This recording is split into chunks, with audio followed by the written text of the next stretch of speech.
வணக்கம் மக்களே. வாழைப்பழைக்க துபாயில் இன்றைக்கி பார்த்தீங்கன்னா என்னோடய ஃப்ரெண்டு வந்திருந்தியா மக்களே. என்னை பார்க்க ரொம்ப பசிக்குதுன்னு சொன்னியா மக்களே. எங்களுக்கும் பசி எடுத்துருச்சு. சரி வாடா போவோம்னு சொல்லிட்டு நாங்கள் போன இடம் தான் சென்னை ராவுத்தர் பிரியாணி. உள்ளே போனவுடனே ஆளுக்கு ஒரு இலையை போட்டு உட்காந்துட்டோம் மக்களே.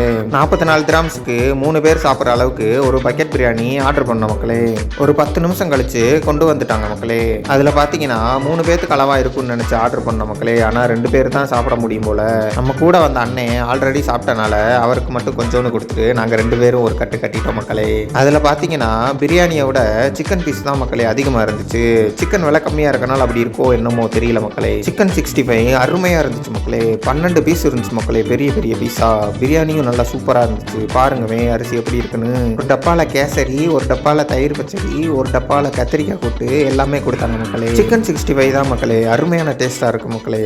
அதை பார்க்கும்போது ரூமுக்கு வந்து இன்னொரு தடவை சாப்பிடலாம் போல இருந்துச்சு மக்களே. அந்த அளவுக்கு இருந்துச்சு சிக்கன் 65 டேஸ்ட்டு. பிரியாணி சாப்பிட்றதுக்கு சூப்பராக இருந்துச்சு மக்களே. எப்படின்னா மற்ற பிரியாணியில் பார்த்தீங்கன்னா ஏலக்காய், கிராம்பு இதெல்லாம் வாய்க்கில் போகும் மக்களே. ஆனால் இங்கே அப்படி இல்லை. நல்லா பிளெயினாக சூப்பராக இருந்துச்சு மக்களே சாப்பிட்றதுக்கு. துபாய் ஃப்ரீ ஜோன் மெட்ரோ பக்கம் வந்தீங்கன்னா போய் சாப்பிட்டு போகிறீங்க மக்களே. அங்கே தான் இருக்குது கடை. சாப்பிட்டு முடிச்சுட்டு அப்படியே கிளம்பிட்டோம் மக்களே. என் ஃப்ரெண்டை மெட்ரோவில் விட்டுட்டு சரிடா போயிட்டு வாடா டாட்டா பை பாய்டான்னு சொல்லிட்டு கிளம்பிட்டோம் மக்களே. வீடியோ பிடிச்சிருந்துச்சுன்னா லைக் பண்ணுங்கள், ஷேர் பண்ணுங்கள், சப்ஸ்கிரைப் பண்ணுங்கள் மக்களே. Tata bye bye.